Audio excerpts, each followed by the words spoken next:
My stepmom was screaming in my face. "You're paying for this. $18,000. You almost killed my daughter." My dad stood behind her, arms crossed, silent. His silence said everything. Madison sat on the couch, mascara running, wrapped in a blanket like some kind of trauma survivor. "It was your fault," she whispered. "Your brakes were bad. You knew." I stood there, hands in my pockets. My right hand closed around a tiny SD card. She had no idea what was on it. How do you prove you weren't even in the car when it crashed? How do you fight back when your whole family has already decided you're guilty? Before we get into this, drop a comment. Where are you watching from and what time is it right now? And if you haven't already, hit that subscribe button. You're going to want to see how this ends. Let me back up 3 weeks. I bought my Honda Civic when I was 19. Paid cash, $4,700. I worked 2 jobs to get it. Morning shifts at a coffee shop. Weekend gigs doing IT support for local businesses. Every dollar I earned, I saved. Madison never worked a day in her life. Linda made sure of that. New iPhone every fall. Spring break trips to Cancun. A credit card for emergencies that she used for makeup hauls. I wasn't bitter. I was just done pretending we were the same. My dad married Linda when I was 14. 5 years of being the other kid. The one who didn't quite fit. The one who reminded everyone that their perfect blended family had cracks. My mom passed when I was 12. She taught me one thing that stuck. Paper beats memory. Save everything. So I did. Receipts, texts, emails, all of it. Last month, 3 cars on our block got broken into. Windows smashed. Stereo stolen. I ordered a dashcam the next day. Front and rear. $129 on Amazon. I installed it myself the following Tuesday. Mounted it behind the rearview mirror. Ran the cables under the trim. Tucked the SD card slot where nobody would notice. I didn't tell anyone. I didn't know that little camera would save my life. The text came on a Thursday afternoon. "Hey, emergency. Can I borrow your car for like 2 hours? Mine's in the shop and I have an appointment." "Please?" I stared at my phone. Madison had never asked me for anything. Ever, I typed back. "What kind of appointment?" "Doctor, I'll have it back by 6. I promise." I hesitated. Something felt off. Then my dad called. "Madison really needs your help. Come on, be family." That phrase, be family, the one he only used when he wanted me to give something up. I caved. "Fine, but I need it back by 6. No highway, no passengers, and no friends in the car." Her reply was instant. "Promise, you're a lifesaver." Heart emoji. She picked up the keys at 5:40. I watched her drive off. My stomach twisted. 6 o'clock came. No car. 7. Nothing. 8. I texted her. No reply. By 9 I called. Straight to voicemail. At 11:07 my phone rang. Unknown number. "This is Officer Malone with the State Police." "Are you the registered owner of a silver Honda Civic?" My heart stopped.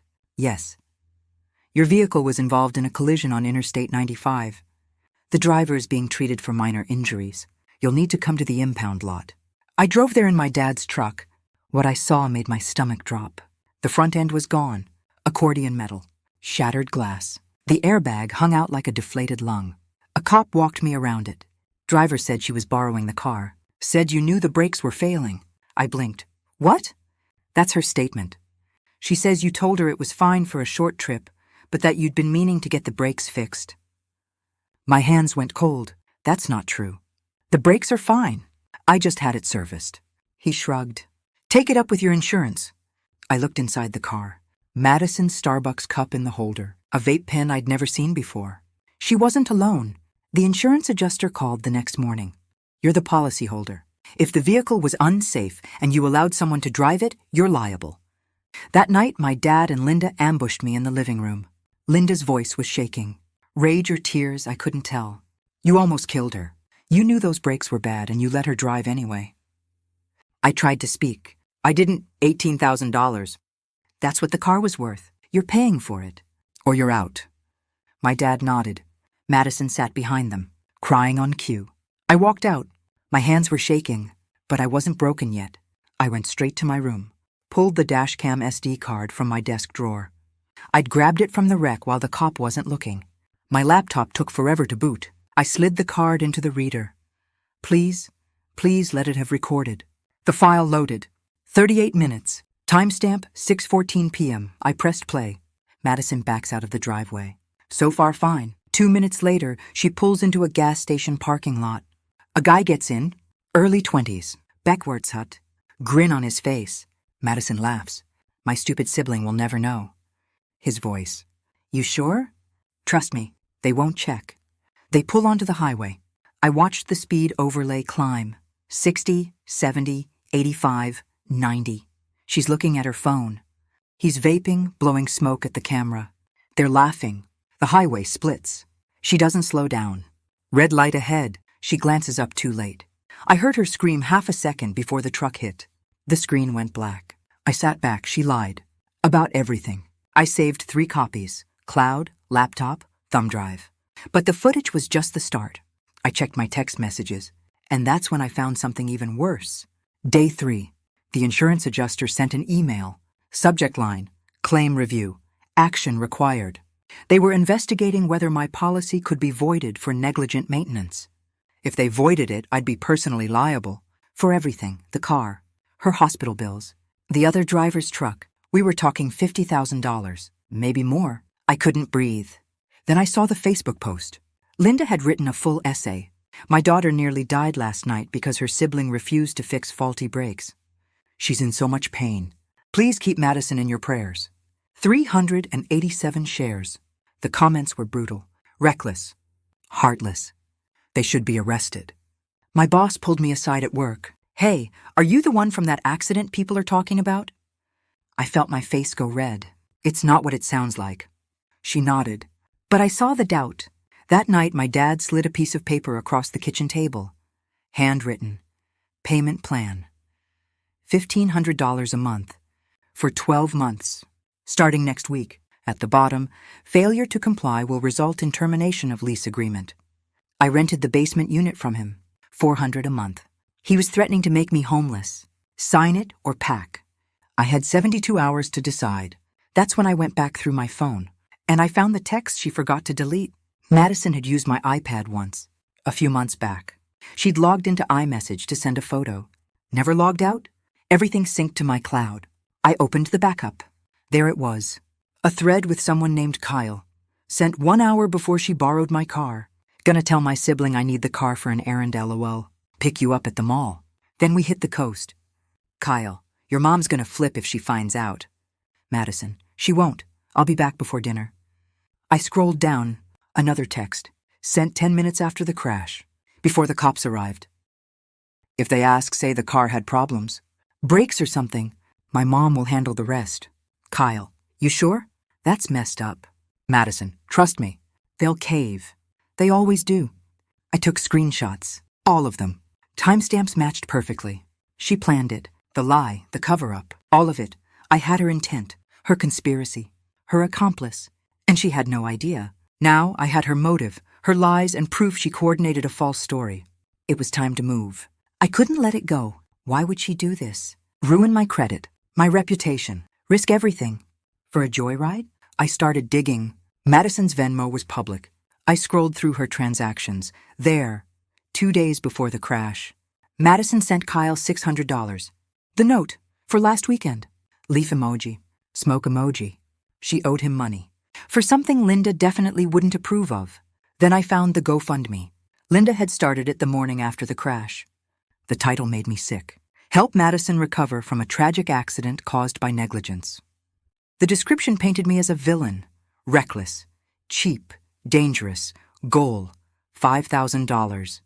Current total, $2,100. There was a photo, Madison in a hospital bed, bruises on her arm, looking brave. I scrolled through the donors, neighbors, church friends, my dad's co-workers, people I knew. She wasn't just covering up a joyride. She was turning my destruction into a payday. She needed someone to blame, so she could play the victim and cash in. I sat back in my chair. Now I knew exactly what to do. I didn't yell. I didn't post on Facebook. I didn't confront anyone. I made a call. Local traffic attorney. Free consultation. His office was small, messy, but his eyes were sharp. I showed him the dashcam footage. He leaned forward. Play that again. I did. He watched Madison run the red light, watched the speed, watched the phone in her hand. Then I showed him the texts. The Venmo, the GoFundMe. He sat back. This is fraud. Filing a false police report. Defamation. Maybe even insurance fraud if she tries to file a claim. What do? Document everything. Send it to your insurance company. Send it to the police. Let them handle it. I nodded. How much do you charge? For a letter and a consult? $150. I paid him that afternoon. That night, I sat down and wrote an email. To Insurance Adjuster Company. Come subject, claim review. Documented evidence of fraudulent statement. I attached the Dashcam video, the text screenshots, the Venmo transaction, the GoFundMe link. I kept the email short. Please see attached evidence. I was not present during the collision. The driver made false statements to law enforcement. I hit send at 11:43 p.m. Then I sent the same package to the police non-emergency tip line. And then I waited. 48 hours later, my phone rang. The insurance adjuster. We've reviewed the evidence you submitted. I held my breath. The claim is approved. You're clear. The driver was operating the vehicle without your knowledge or consent. We're pursuing her for the damages. I almost dropped the phone. Thank you. One more thing. We're referring this to our fraud investigation unit. Click.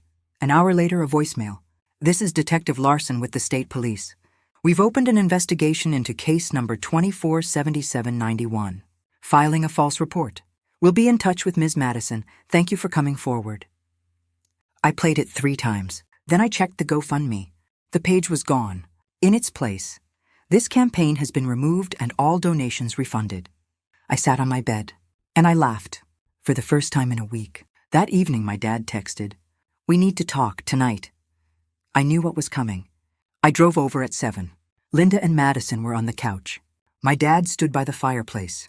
I brought my laptop. "Sit down," my dad said. "I'm good standing." Linda's jaw tightened. "We asked you here to finalize the payment plan." I opened my laptop, turned it toward the TV, connected the HDMI cable I'd brought. "I want to show you something first." I pressed play. The dashcam footage filled the screen. Madison picking up Kyle, laughing. My stupid sibling will never know. 90 miles per hour. Phone in her hand. Red light. Impact. The room went silent. Madison's face went white. How did you... Dashcam. Installed it last Tuesday. Linda shot to her feet. That could be doctored. Edited. I slid 2 pieces of paper across the coffee table. The insurance letter. Claim approved. Fraud investigation opened. The police case printout. Case number 247791. False report to officer. My dad picked them up. Read them slowly. He looked at Madison. "Is this real?" She opened her mouth. Nothing came out. I stood up. "I'm moving out this weekend." "Keep your payment plan." I unplugged my laptop, walked to the door, turned back. "Next time, check for cameras." I didn't wait for an apology. I already had everything I needed. 2 months later, I'm sitting in my new apartment, studio, across town. Small, but it's mine. Rent is $600 a month. I can breathe here. The insurance payout came through. $12,000 for the totaled car. I bought a used Corolla. $8,000. Low miles. Clean title. First thing I did, installed front and rear dash cams. Day 1. Madison pleaded guilty to filing a false police report. Class A misdemeanor? No jail time. $500 fine. 40 hours of community service. Her lawyer got her a deal. She had to write an apology letter to the police department. I never got one. Her Instagram went private. The GoFundMe disappeared. Linda deleted the Facebook post. No public apology. No acknowledgement. Just silence. My dad sent me one text. I should have listened. I left it on read. "Kyle?" He ghosted her 2 days after the police called him in for questioning. Turns out he didn't want to be part of a fraud investigation. Funny how that works. My boss heard the full story. A coworker showed her the police report. My name was cleared at work. My reputation slowly rebuilt. It took time. But people forget. I kept my head down. Did my job. Paid my bills. I didn't see my dad or Linda for 3 months. Madison sent me a friend request on Instagram last week. I declined it. Some bridges aren't worth rebuilding. I don't hate them. I just don't need them. I learned something through all of this. Documentation isn't paranoia. It's protection. And sometimes, the people who demand your trust the loudest are the ones who deserve it the least. Boundaries aren't mean. They're necessary. Silence can be an answer. And walking away isn't weakness. It's wisdom. I still save everything. Receipts, emails, texts. Because my mom was right. Paper beats memory. So here's my question for you. Would you have handled this differently? Would you have confronted them in person first? Or gone straight to the evidence like I did? Drop your take in the comments. I read every single one. And if this story reminded you to check your Dashcam or finally buy one, hit that subscribe button. New stories every week. Protect yourself. Stay sharp. And remember, receipts don't lie. This has been a fictionalized dramatization and is not legal or financial advice. Thanks for watching.